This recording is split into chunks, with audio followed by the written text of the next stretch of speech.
Hello. I'm a little annoyed this week. Both our house help have run away, and I have to do all the dishes and sweeping and mopping.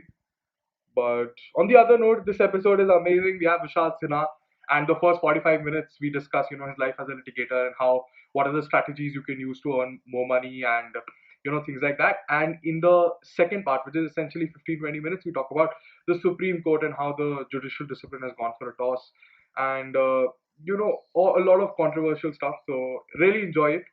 And honestly, I couldn't have anyone better to discuss this with than Vishal. You will genuinely have a ball. And if you don't like the episode, you can have your money back.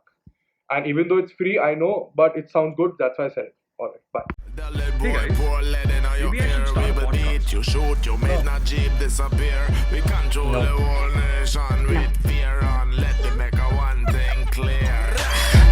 Hinduist boys do as we please. My lynch map protected by police. I'm in New Delhi in my Mercedes and my Mercedes full of body disease. You know we eat the flattery of the vampire teeth. Set fire on rubber tire turn into Hey guys, what's up? Welcome to another episode of Fun with Law. Today, I have my elder brother on the podcast, Supreme Court Advocate Vishal Sinha, and he's also my senior. He passed out last year from Gujarat National University, and he's a gem of a person. But that's not why he's there on the podcast. He's also a young practicing lawyer. He's just passed out last year, so the episode is about making it in litigation. All right. So this episode is very close to my heart because I think probably that's what I intend to do with my life. So yes, take it away. Give me your current profile. Yes, thank you, Jalas. Thanks a lot for having me on the show. I've been following this since the very inception of your idea, and I'm glad that you're taking it forward. But though this is a great drop off in terms of quality that now you invited me, it should have gone upwards. But still, thanks a lot. Yeah, and I think if you want to just introduce me, I think you more or less covered it. I graduated from GNLU this year, as you know, and after that, now I work with Senior Advocate Gopal Shankar Narayanan and Haripriya Padmanabhan. So Gopal sir, he's the Senior Advocate of the Supreme Court of India. So I work with his chambers, and Haripriya ma'am, she is an independent counsel who does a lot of company side arbitration work. So like it's good mix, and I work in their chambers under their guidance. No, but to be very honest, you are in somewhat of an ideal position to be a young litigator, learning from two young counsels. I mean, because I think they spend a lot more time with you guys, and being just especially when Gopal sir he just got designated. So even though he's a senior counsel, but a lot of his attention will be towards you guys, so you get the most of his time. So that's amazing. Correct, absolutely. Yeah, and just to start with all of that, I think I find myself very lucky, because how it started was that I heard of Gopal sir in my second year, and that was the first time that I interned with him. And that at the point of time, I was just a clueless 17-year-old who had no idea about how law works, how anything works, and I interned at his chambers as a kid with no exposure at all to anything else. And since then, it's sort of been a constant grooming process that I've worked with him. Then I interned with him again in my fourth year, and since then, I think it's just been a question of me pouncing this great opportunity that I had to work with him, because he's undoubtedly a fantastic lawyer and also a great human being like to have as a mentor.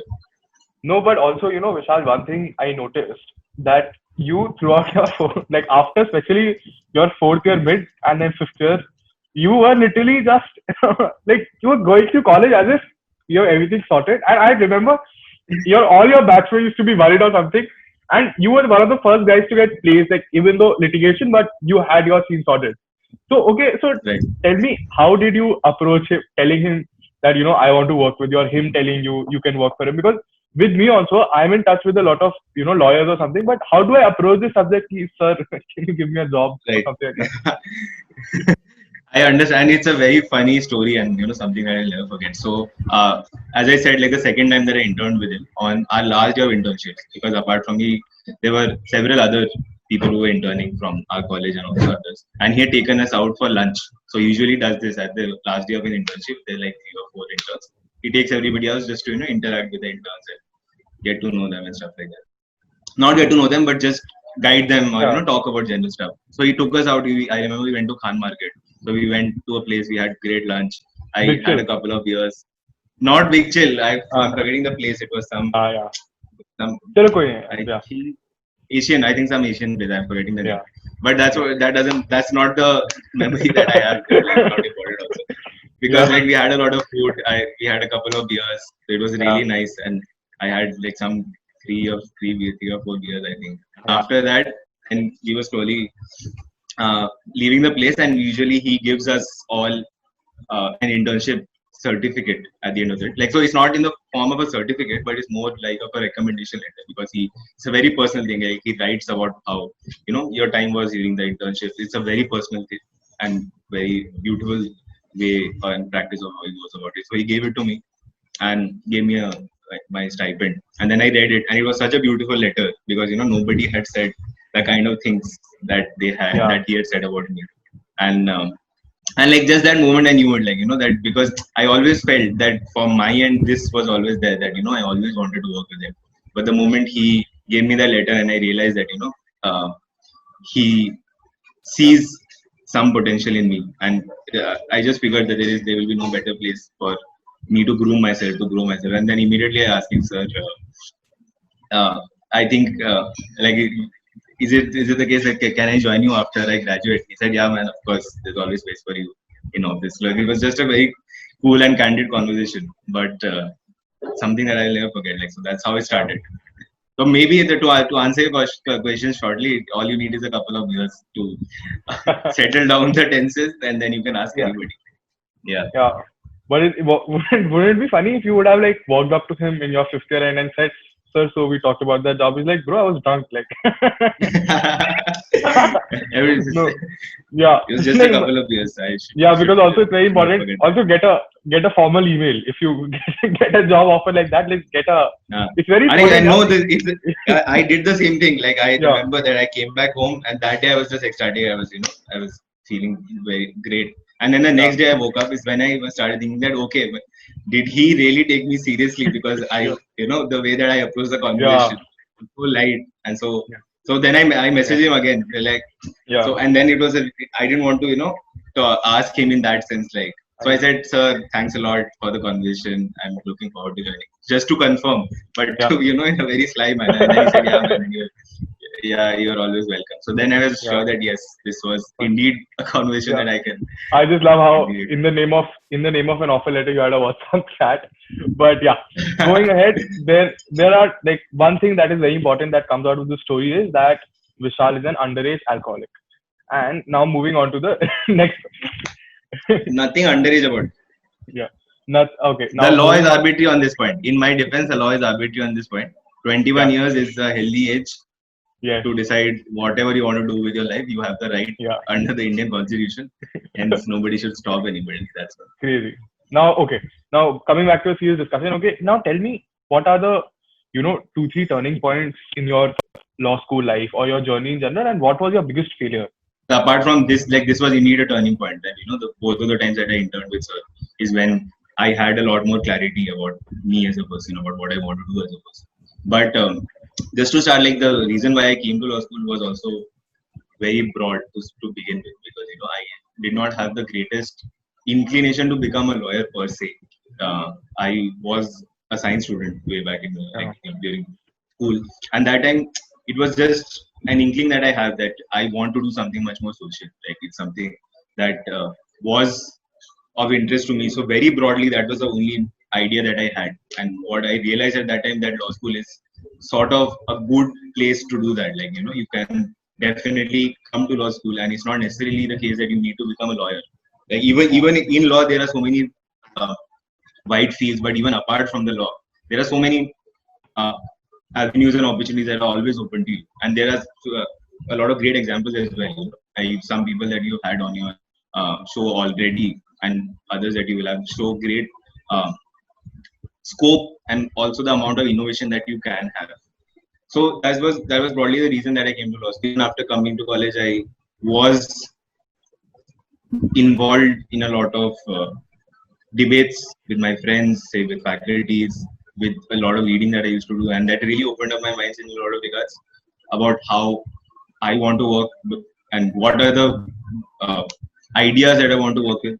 Like those were broadly it, and but it required some sort of molding, and that's when I feel like the first time that I entered in the Supreme Court is the first time that I felt that this is one place where I can really tick all the boxes. Like it matches my aspirations about how I want to work for the betterment of our society. Apart from that, it also matches a lot of intellectual boxes in terms of it's easier to say that, but it's difficult. It's also important that you have a very systematic way of going about it, about how you want to go about business. You need to be much more professional, at least at this age. Like I'm still growing, I'm still figuring all of this out.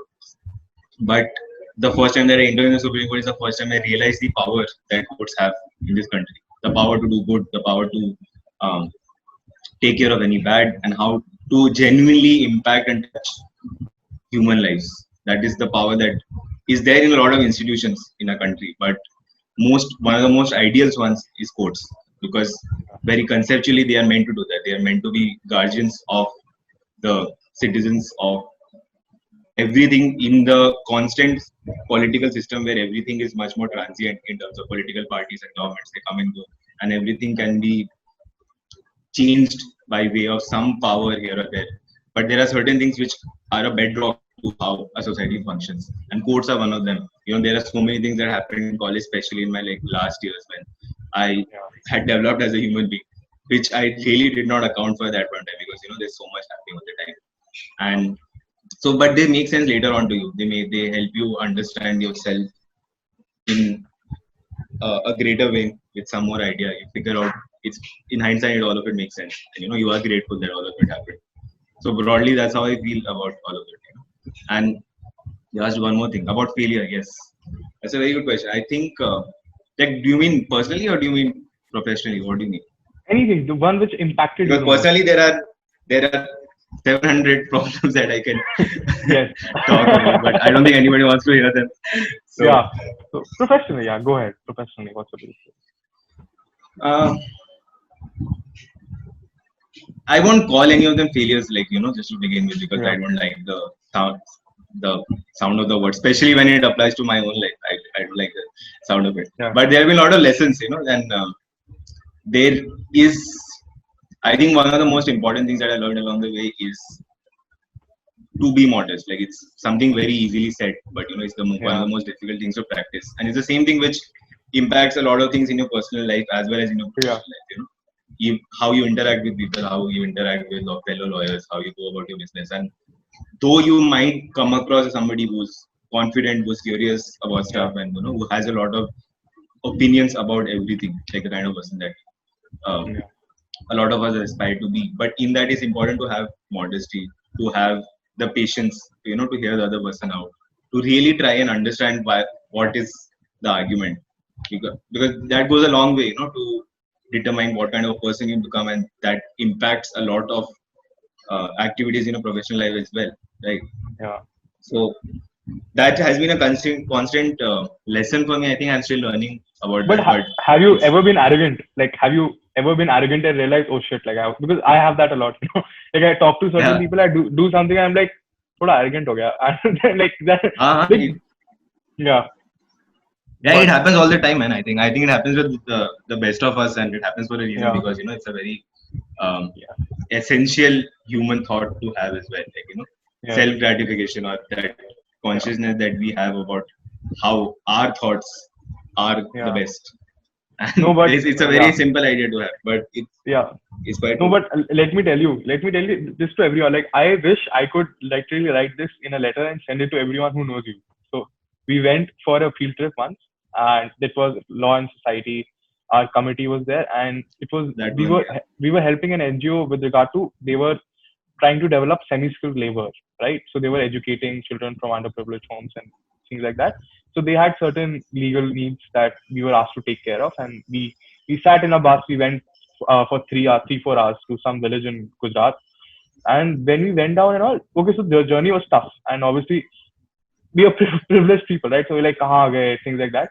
But when I went there, we got the best of the treatment. Like, we were literally, I remember I was 19, and they made me sit on a chair where there are people older than me sitting on the ground, and they fed me food and put a plate. And I said, Vishal, do you think we deserve it? Like, we are just getting it because we are from a good law school, and they think they need us. So you said, and you said something very beautiful. He said, if you don't think you deserve it, at least try to justify it. Like, justify the treatment you're getting. So, and that was something so deep. Like, whenever something happens to me, when I feel, this happened, like, I don't deserve it, I at least try to justify it. And thank you for that. Oh man, Chalo, great. I had no memory of this Are you serious? general dealing that I gave. No, I have memory of the event, of course. Like it was. No, but no, I remember I And told even you the treatment, I completely remember, man. Like how Yeah. they treated us was so wonderful. Like, and it was just the smallest of things. Like we were just talking about a few rights that laborers Yeah. have, how they should go about their trade union, and Plus, how they treated us was Yeah. such. plus was then so great. I think we really bonded in that, and then our relationship began where for the next 1 year, the activity was you and your friend group used to sit and then see me going and then shout and then bully me from afar. Like whole campus was your ground, and you used to just like it used to be Nobody fun needs to bullying. hear this. Nobody needs to hear this challenge. No, So no, I think we can move on. No, Okay. sorry. Continue. Yeah. No, continue. No, but yeah, it was damn fun. And That's why. yeah. Yeah. And I became like friends with like your whole group. Then, chalo yaar, ye thoda personal ho gaya. Let's go on with the. It's fine. That's why it's difficult to have this debate with you very seriously, because Yeah. we've had a lot of serious discussions, and Yeah. I remember all of them. But And generally, yeah, actually, it's been people should know that. much Yeah, more friendly. we have gone for we have gone for bro dates and all. We have. Oh, Chalo. that one, Yeah. no, that Andhra place. Yeah, CP one. That Andhra, was very nice. Yeah. And that was I remember that was really we good. came, food. That's we good. came and we were like having like a chill conversation and everything about, and CA was going on at that point of time. We discussed that and we went out, and there was a Muslim rally going on of thousands of people. And then I was obviously slightly scared. I said, what if police is there and all? And Vishal, I think with his communist mindset side, he started chanting the slogans. Like, if I wasn't there, he would have joined the protest also. Yeah. That was a fun That was- day. Yeah, that was fun. Okay, chalo. Now let's start there's a serious question. Why did you start directly practicing at the Supreme Court? Because a lot of times we get this question that, you should know the procedure at the lower court first. And by the time the cases come to Supreme Court, they're already very compartmentalized, they're very sorted. So probably your knowledge with regard to procedure and making a file, doing everything would be lesser than people who are practicing. So what was that decision? First of all, I completely agree to the logic of it. That there is a great length of difference between original side work and work that happens in the Supreme Court, which is appellate side. Where and even in appellate side, there are two sides to it. For example, right now I'm working with a senior counsel, so our end of the deal is not really involved with the filing stage, with all of the documentation stage. We just come in at the last leg when the hearing is the next day, and that's when we work on it. Usually just a day or two before the hearings, unless it's like a constitutional matter. So it's the same question that I had in my mind. That first I interned with Sir, as I said, in my second year. After that, I interned in a lot of high courts as well, because I genuinely wanted that experience. And so I interned in the Calcutta High Court. I interned in Bombay and Bangalore, where I also saw some work at the High Court, not in great detail, but some work. And there I realized it was a great learning curve for me. First, it's important to accept that. But I realized that there is a great length of difference in the kind of work that happens in high courts and the Supreme Court, and that was essentially the difference that made me decide that for me, what is more interesting and what is more intriguing is the work that happens here. Because if you are like me, if you are somebody who is more interested in the constitutional work, who is more interested in litigation side work, which is about questions related to the constitution, public interest litigations, about environmental matters. Not that this kind of work does not happen in the High Court, but the quantum and the sheer capacity of this work that happens here is something which is unparalleled, right? Yeah. And so for me, because apart from just being a lawyer, I also like the academic side of things. I also like the idea of studying. I like the idea of learning, and it's a continuous process. First of all, it's still a risk. I'm still learning from whether a risk that I should have taken. But for now, it makes sense, and it's something that I discussed with my boss as well once, I remember, because I asked him the same question that how do you think this lack of not having a great deal of information about procedure, about filing practices, original side work, how do you think it impacts the process? And he said the same thing, that it's something which is important, but it's not the case that you cannot do that if you work in the Supreme Court. Like, for example, here as well, it's up to me. Like, there are still certain things that I've started doing on the side. Apart from that, like as I said, I've also worked with Haripriya ma'am, and she does work at the High Court at the NCLT, where we do original side work. So it's completely up to you. It's not that there is any black or white, in the sense that if you work here in the Supreme Court, it's not the case that you won't have any access to work on the original side. Especially like in a place like Delhi, it's much more easier because the High Court is here, all the tribunals are here. So if you are interested, it's not the case that you can't balance the two, right? So it's completely up to the individual to really spread his or her work across various courts. That's why the next step that I have planned for now is after one or two more years working here, I want to go for my master's in constitutional law somewhere. Let's see. That's the plan for the next year. Once that happens, then I think I'll be in a better place to decide, whether I want to pursue something academically, something as a lawyer here in the Supreme Court in the long run, or maybe it might be something else as well. Can't say. I just love that you're a very very patient man. I've seen like हो जाएगा देखेंगे जो भी है वो ढंग से कर. Like it's very nice to see that. Also, it's very important, man. I think it's something that I think it helps to have that. Like it's something that I consciously developed during law school as well. That it's the sheer amount of the power of your ambitions have on you really make you much more anxious about the future, when it should not be the case.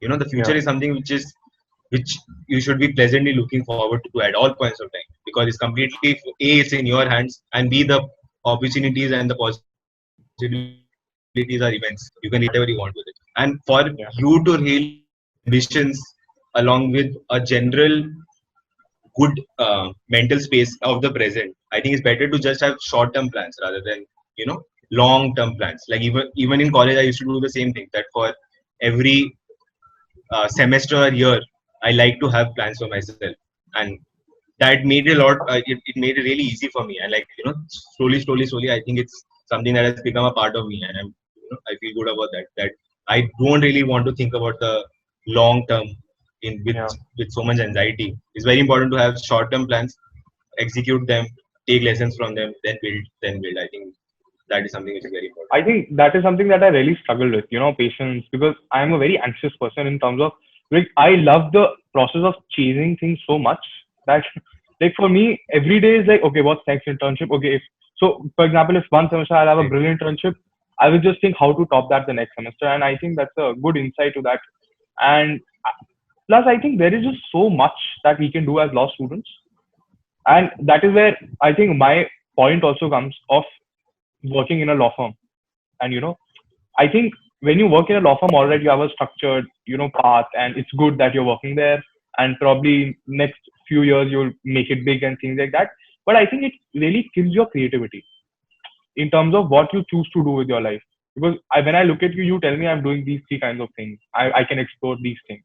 There you are very trapped. So I think it's very important to acknowledge the nuance of how much of a personal deal it is to really work in wherever you are.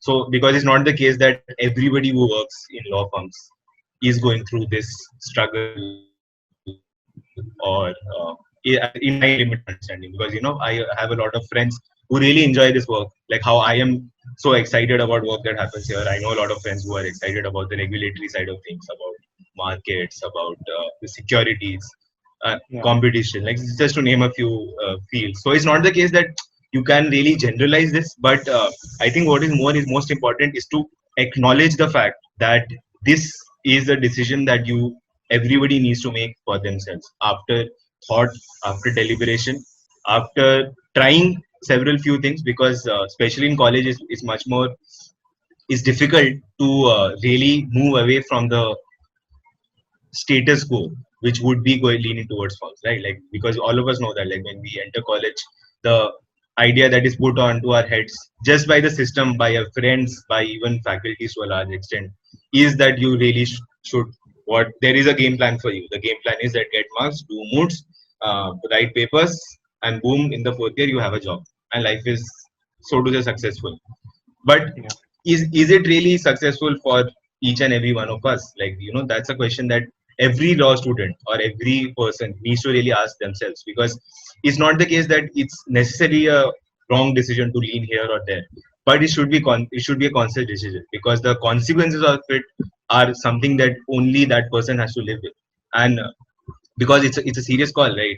Choosing a profession, working in a place, so you can move here and there, and there is a great amount of fluidity in law firms, in litigation, everywhere. That's a very that's very interesting what you said, because in litigation I feel this is something which is very attractive as a field, because you can really spread your work into different domains based on your interest at any points of time, because Yeah. in litigation is very broadly an assimilation cases related to all laws, and the possibilities that you can have are so immense, Yeah. in terms of tribunals, in terms of cases, in terms of all kind of work that you can do. So that, like, there is great amount of liberty to really um, explore and innovate with your work, and Yeah. it's something that I think I really enjoy about litigation.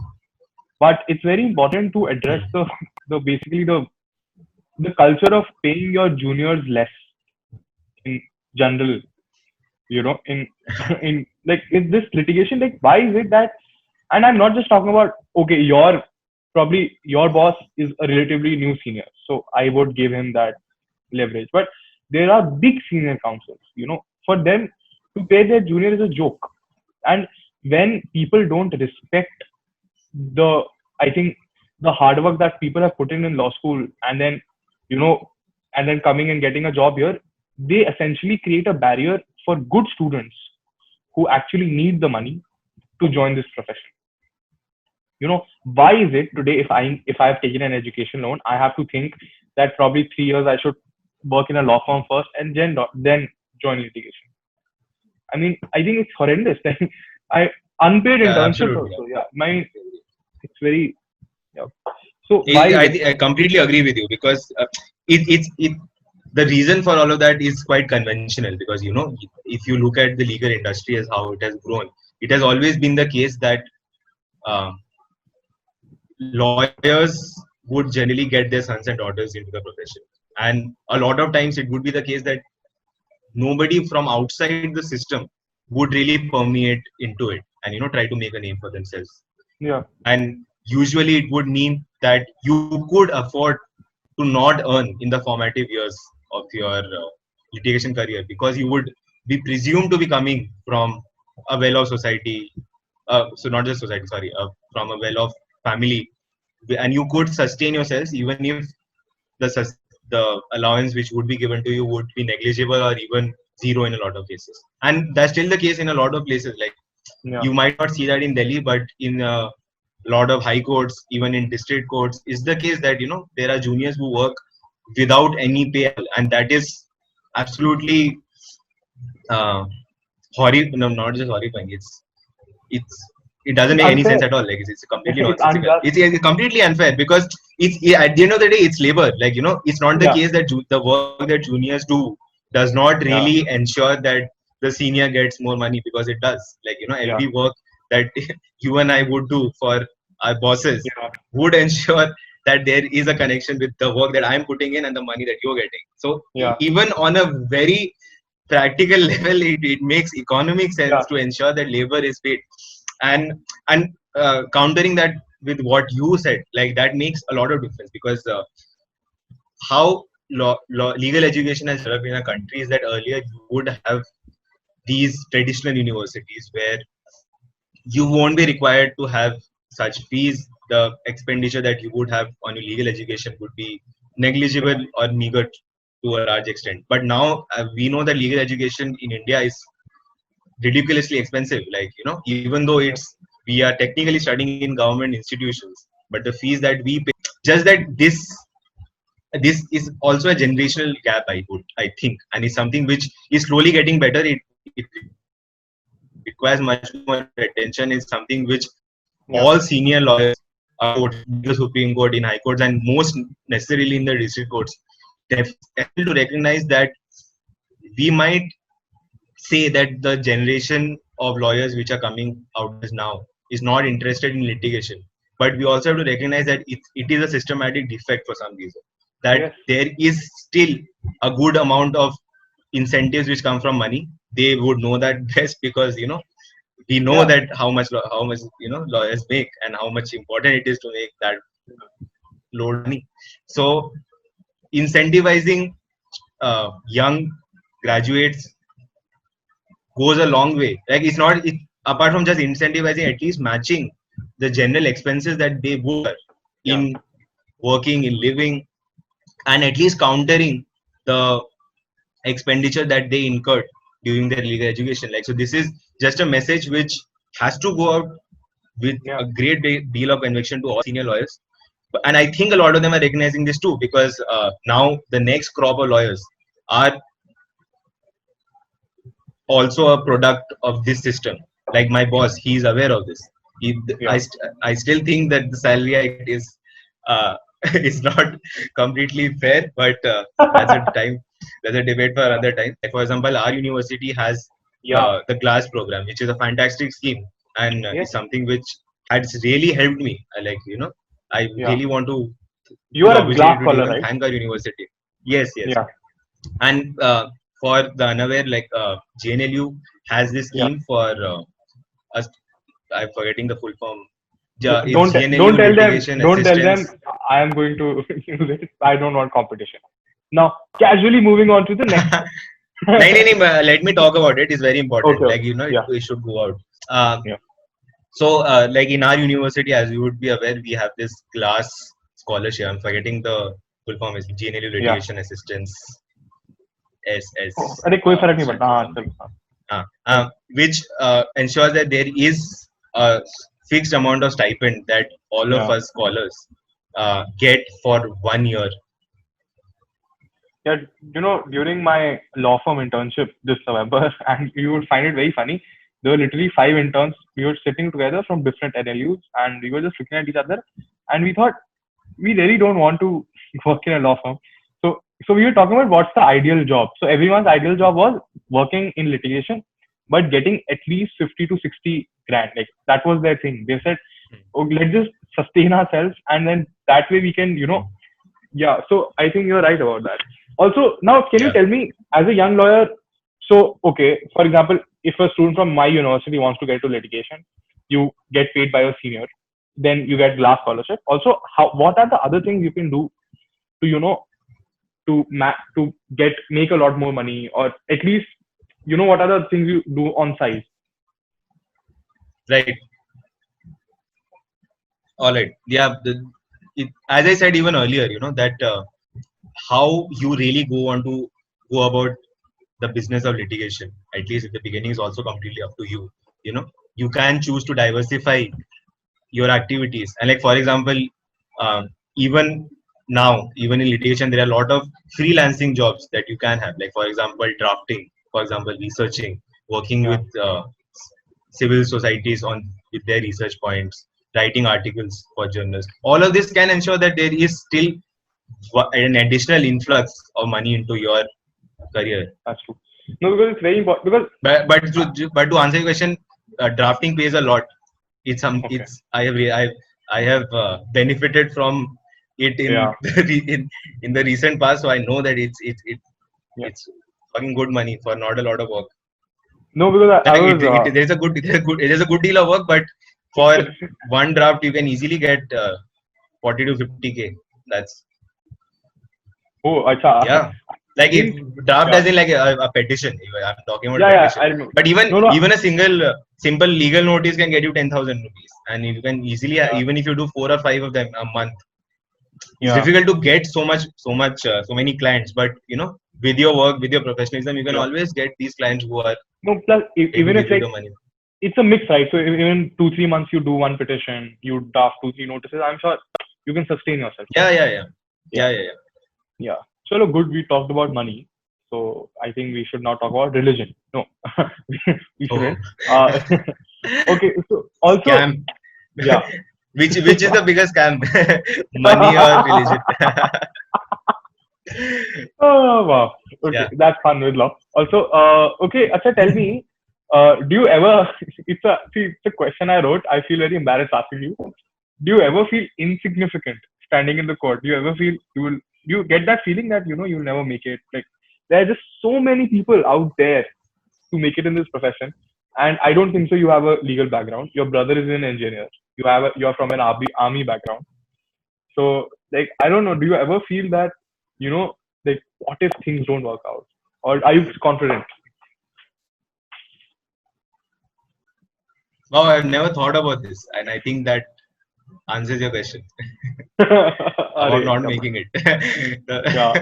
No, but Modesty. no, no, no. Modesty To be clearly honest, not a forte. no, no, no. No, no, no. To be honest, Yeah. to be honest, it's a very real thought.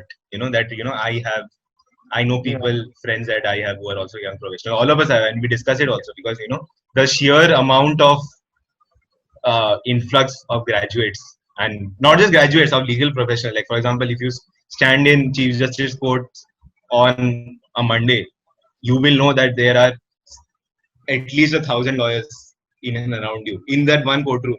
On a miscellaneous day, you will see at least, I don't know, 7 to 10,000 people in the Supreme Court on a usual day. Yeah. And that really shows the amount of Yeah. like the number, sheer quantity of people who are involved. But that also shows you one more thing, that workload in this country for lawyers will never decrease, because with 1.3 billion people come 1.3 billion problems.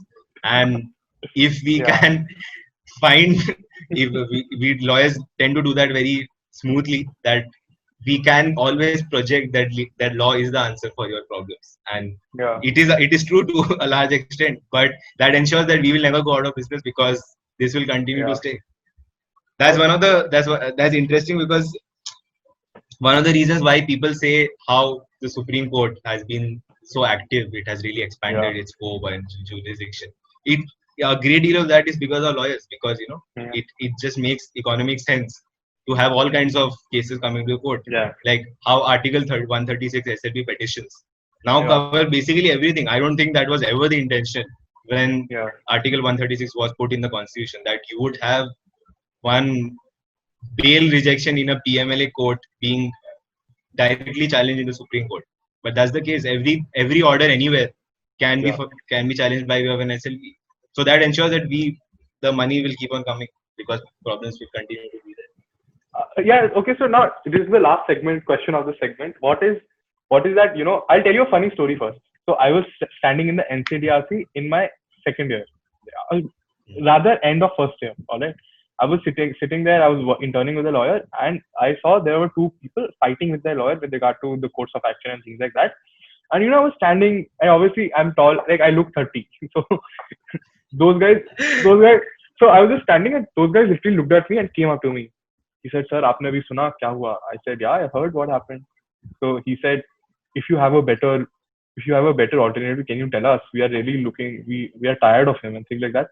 So that 19-year-old me, like, just let it go. But now the 21-year-old me would have called up one of my friends such as you and said, "Vishal, there's a case. Let's solve it." Yeah, I was thinking. That's funny, because I think I have always liked to develop empathy as a skill, or just as a virtue in myself, because it's very important to have that, especially in conversations with your friends, your family, with anybody. It's sort of ensures that there is a communication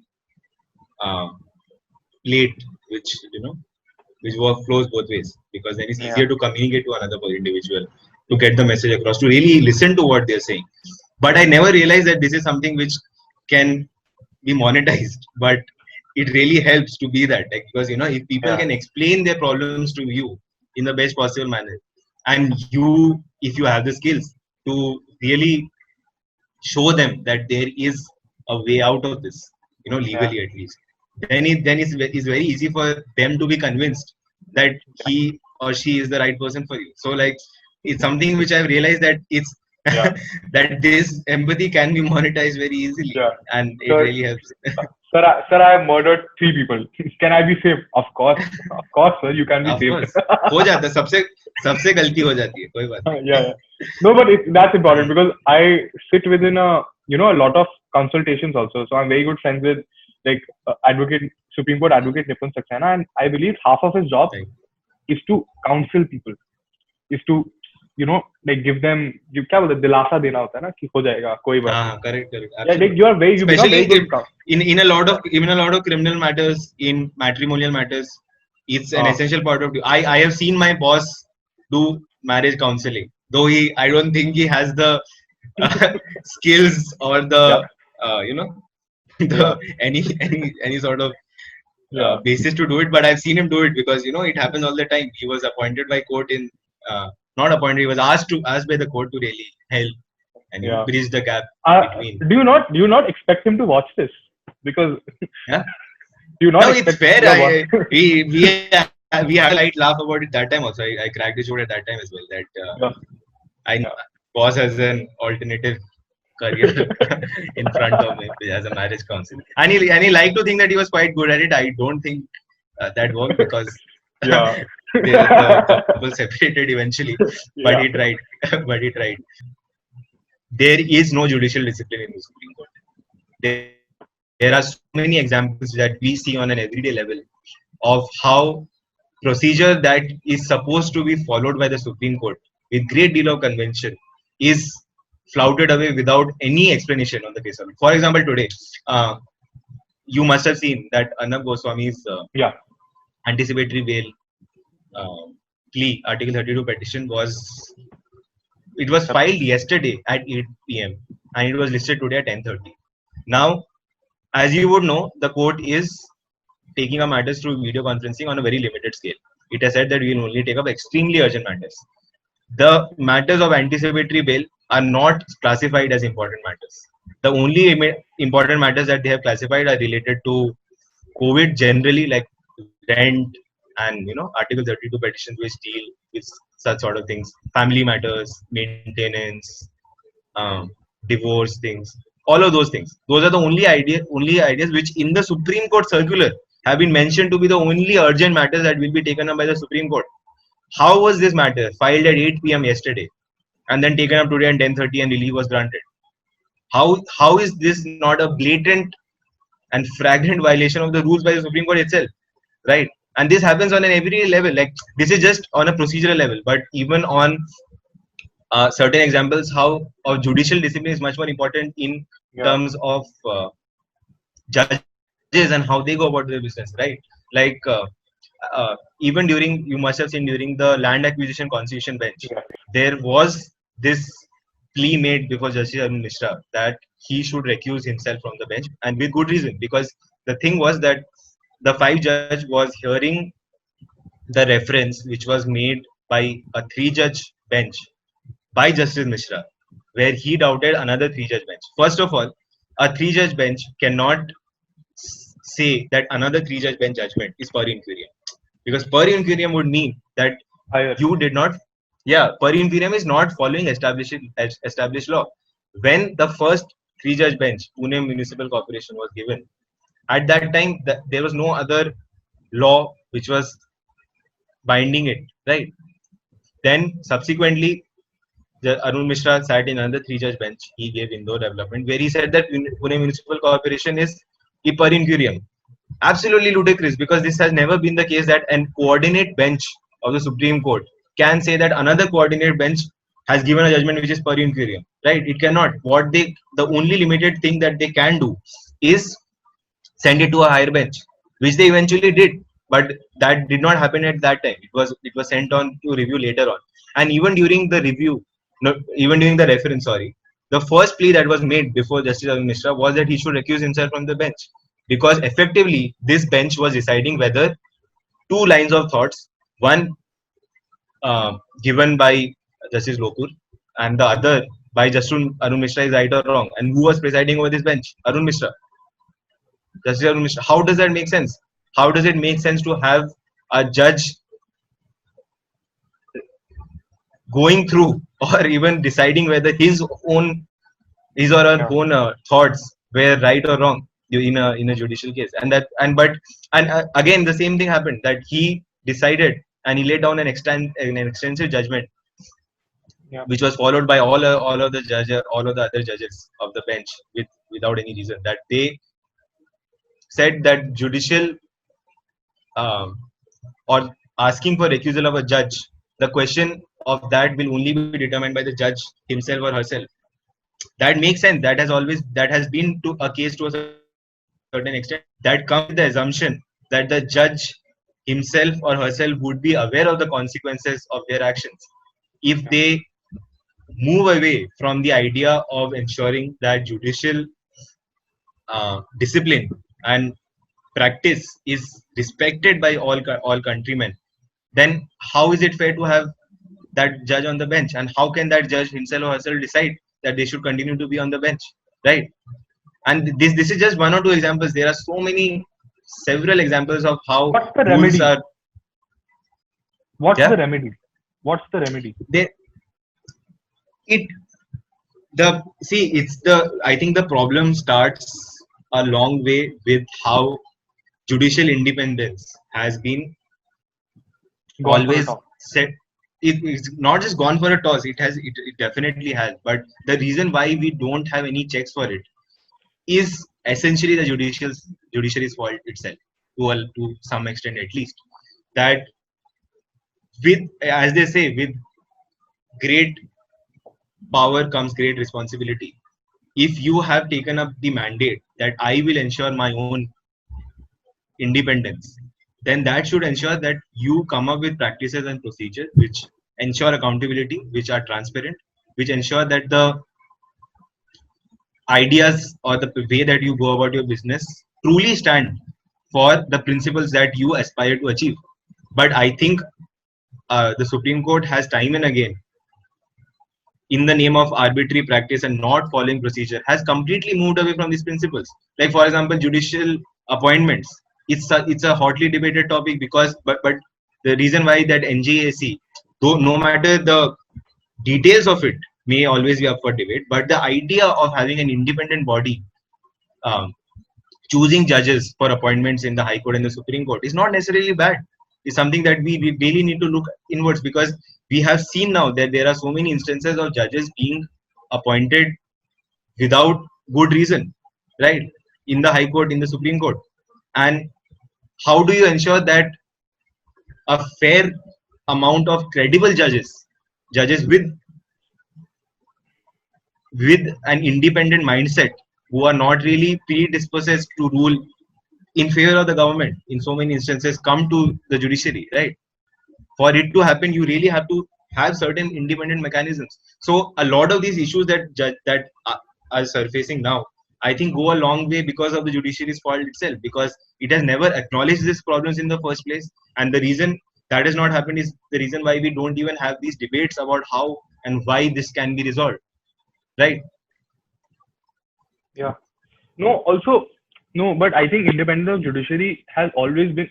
No, for example, today, the date on which we are recording, today was Kesav Bharti's anniversary, right? Yeah. The judgment. Yes. Now, if Correct. you read, it's a brilliant judgment when it comes to basic structure and people law. It's a celebrated judgment.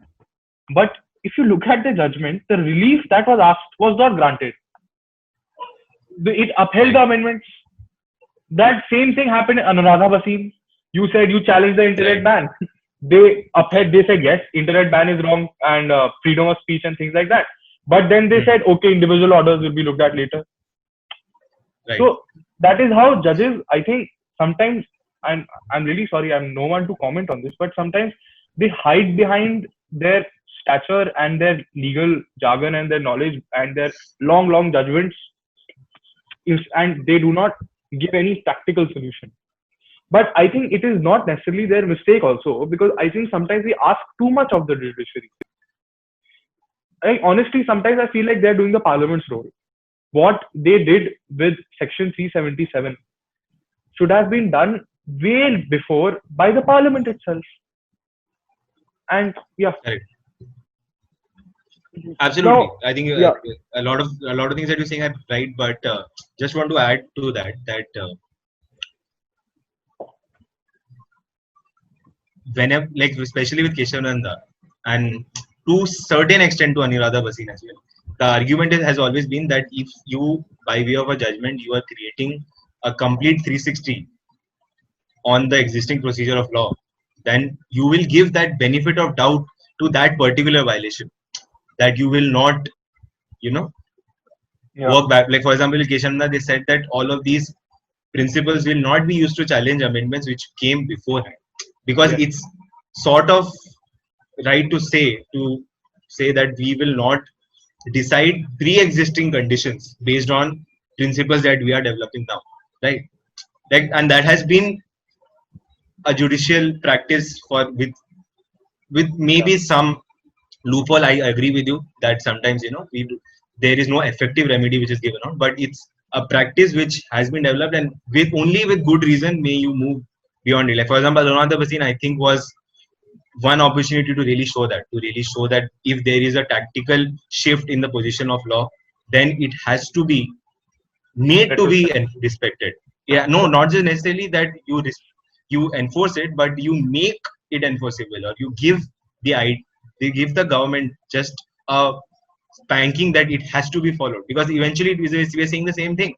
Has internet activities been restored in Kashmir with full It's this still thing 2G. connectivity? No, it's still 2G, and now I think it's going to be taken up on Monday again, because Yeah. there has been another plea that it should be restored, and Supreme Court has asked for a status So report. effectively, But the effectively, there is problem, no I remedy, think, right? right. The problem that in my opinion, that I have realized in my practices, I think it's again is the same thing. I don't think I'm qualified enough to say it, but it's Yeah. but I don't agree with you when you say that I can't have an opinion about this, because you should have an Yeah. opinion about it. No matter what, these judges are accountable to us. Not necessarily accountable in the strictest legal sense, but on an ideological sense, they are. If they are our guardians, then we can ask questions.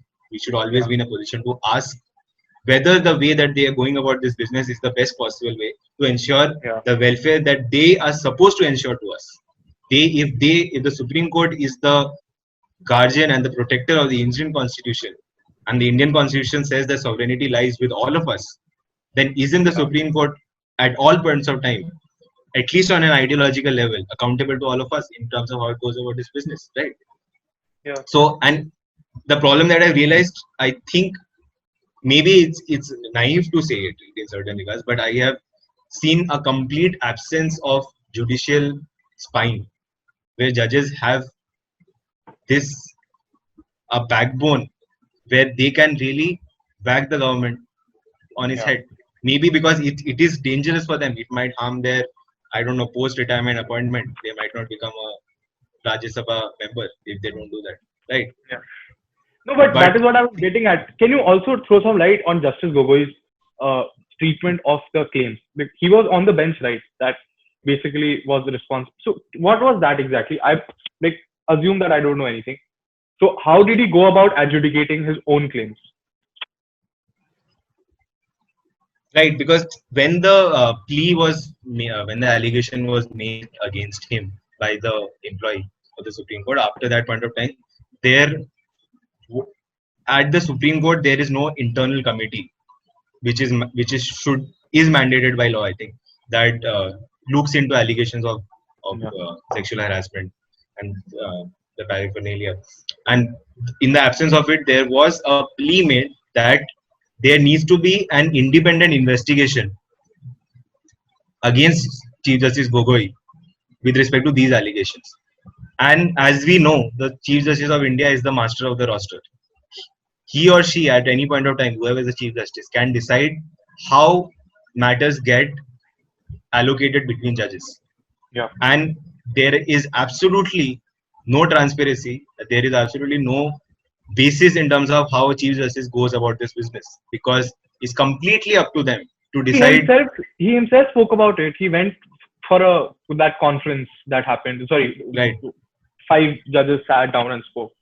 Right, and that's what, like, it was shocking to fit both of these ideas of Justice Gogoi, right? Like, because on one hand he was part of this the, the 4 or 5 judges conference at that time, where he stood up against Justice Mishra, and with respect to how Justice Mishra was going about specifically judicial allocation, specifically about how he was going about allocating matters between judges, and the moment there was the slightest of doubts, with good reason in my opinion, was uh, put on him. He did the exact same thing, that he took matters in his own hand. He set up a bench. Initially, he even did not have uh, a lady judge on the bench, which is very important. Not one, sorry. You're required to have two lady judges on that bench, because it should be more than 50%. The bench strength should be more than 50%, and the bench strength should constitute with more than 50% female judges. So initially he only had one, but after this was pointed out, then he put two judges. I think it was Justice Indira Banerjee and Indu Malhotra, both of whom were new appointees who just joined the Supreme Court, I think months before at that time. And he gave himself a clean sheet that there is no need to even go forward with this investigation. And subsequently, even that investigation report, it's still not out in the open. It's still lying with the Supreme Court. Not even lying. I don't think it's been submitted yet. But subsequently, it was made that there should be at least some amount of transparency with respect to the investigation. But even that has not come till now. So the main problem, I think, which surfaces from all of these events is that, is it right to say that the Chief Justice of India should be master of the roster without any accountability, without any checks? Is it not fair to demand that at least when the interest of the Chief Justice himself or herself will be involved, he or she will not be a part of that bench? Isn't it a fair demand to have? Because one of the most important things that I think we learned during jurisprudence, and it's really gone up for a toss, is that justice should not only be done but should also be seen to be done. Because as judges, they owe a duty not just to ensure that justice is done, but also that there is a perception that all principles of judicial discipline, of these constitutionalism, are protected all points of times. And but how are these in matters where the judiciary's or the judges' credibility is called into play? That is the biggest test, to show that you really stand for these principles, right? Plus, what is scary is there is no remedy. Because Supreme Court drafts its own rules, there is absolutely no system of checks and balances. Yeah, I mean, there is just so much. I mean, sometimes you love it also for what they do. Like, so for example, some judgments are, you just hit the ball out of the park, and I don't know. It's something, I think it's called the sausage principle, and I think now I'm recognizing its meaning. It's sausage principle is that if you love something, never figure out how it is made, because then you will learn to hate it. So I'm realizing it's true for the Supreme Court also with time. Yeah, that's true. No, but it's important to not be disheartened. It's important to, because a lot of, see, if you look at the history of the Supreme Court, of the Constitution, of law generally, anywhere and even in India, we are still we have spent now 70 odd years as an independent republic, but we are still a developing nation. We have not had a constitution with a great deal of time, though it is a very detailed constitution. That's why it makes us appear that it is developed in all regards. But it is not the case that all principles that flow from the constitution have necessarily been developed with such great detail. And it is a constant struggle. Like, even in developed Western democracies, we see that these problems persist. So that just requires everybody who is hopeful about the future to continue striving for a solution, because there will be a solution somewhere, of course. Like, all you need is one Chief Justice who's ready to, take the hard call. I hope might be Chandrachud in 2020. Might be Justice Chandrachud. That was what I was getting at. Right. Okay. So Vishal, also now coming on to the question that what is your biggest achievement in the last 8 to 10 months, where you felt that, oh my God, I made an impact? What's your biggest thing? I'll tell you mine.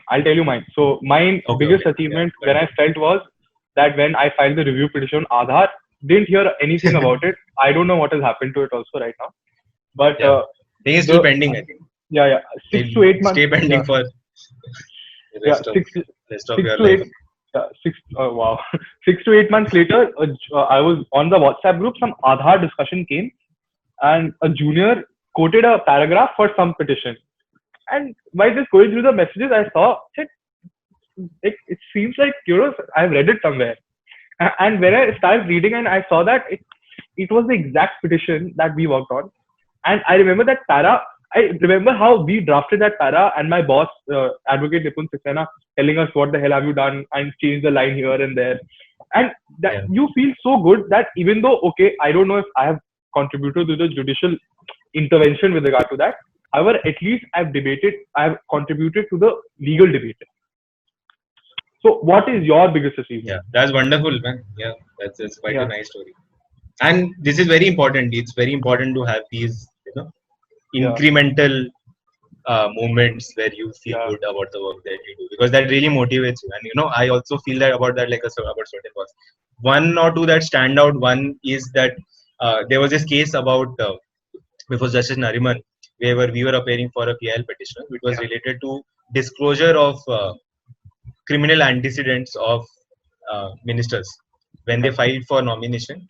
What is the level of information that they're supposed to disclose in affidavit to the Election Commission, and how are they supposed to publicize it? More importantly, to the public.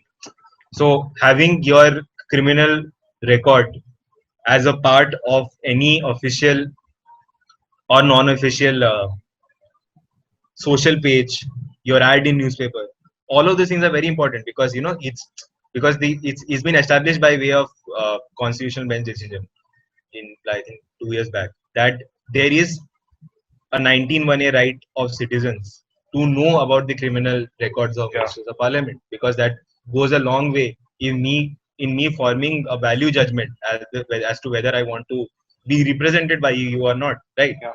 But what was happening was that the Election Commission did not come up with a very sound and effective manner to implement this, because they initially there was an advisory of sort, then they came out with this format by which ministers, after following all of these procedures of reporting, of disclosure and publication of criminal records, they were supposed to report all of this compliance to the Election Commission. But there was no checks if they don't comply with it, right? Like, so in our petition, we wanted more effective ways for the Election Commission to come up with wholesome procedure which ensures that there is implementation of these ideas. And eventually we got a remedy. So like, what the part that stands out is that me along with Gopal sir, we drafted an order which should be passed by the Election Commission to this regard, and the entire thing was taken on board by Justice Nariman, and he picked up almost all of our recommendations. And and even after court, I remember my boss, he came out and everybody was congratulating him, especially the news circles and everybody, because it's a great deal. Because in the judgment, Justice Nariman said that if these procedures are not followed, then any minister can be brought in contempt before the Supreme Court, which is a very fantastic position of law, because now it's open to anybody, you or me, not just the Election Commission. But if you feel that your MLA or your MP has not disclosed all of this information about his criminal records, then you can straight away move before the Supreme Court. And this ensures a great deal of political accountability and developing the system. And so after we came out from the courtroom, and then the media persons were congratulating my boss, and then he said, no, it's not my work, it's my junior's work. And then he just walked away, and then they started approaching me. So like, that was a good moment. I can see the happiness in your eyes. Honestly, and you feel, especially at this young age, you need that. You need that inspiration. And I know that. Yeah, I know that it's not just my work. Obviously, like, it was more his ideas than we were working with it. But just the fact that he was acknowledging of the effort that I put in, and he was just kind enough to let me bask in the glory for some time. That was one. All right, Vishal. I think it was an amazing episode, and to all the viewers, and to all the viewers, whatever you are going to watch is highly edited, because Vishal doesn't want to lose his job. and none of us want to go to jail. Yeah. So okay. So any last message? And I just also want to say that I was lucky enough during my college life to have seniors who were always there when I needed advice, when I needed some mentoring. And I honestly, what I have been able to even strive, whatever I'm striving to become, is a great deal of that also goes out to them and for their advice and how they have helped me through this entire process. So if you're a law student and you are interested in the Supreme Court, you are interested in constitutional law, or any of the other 1,000 things that may interest you, I'm always or communism. Anything. If it's an interesting conversation, you can always. Love the disease. You know we eat the flesh of the vampire teeth. Set fire upon rubber tire, turn into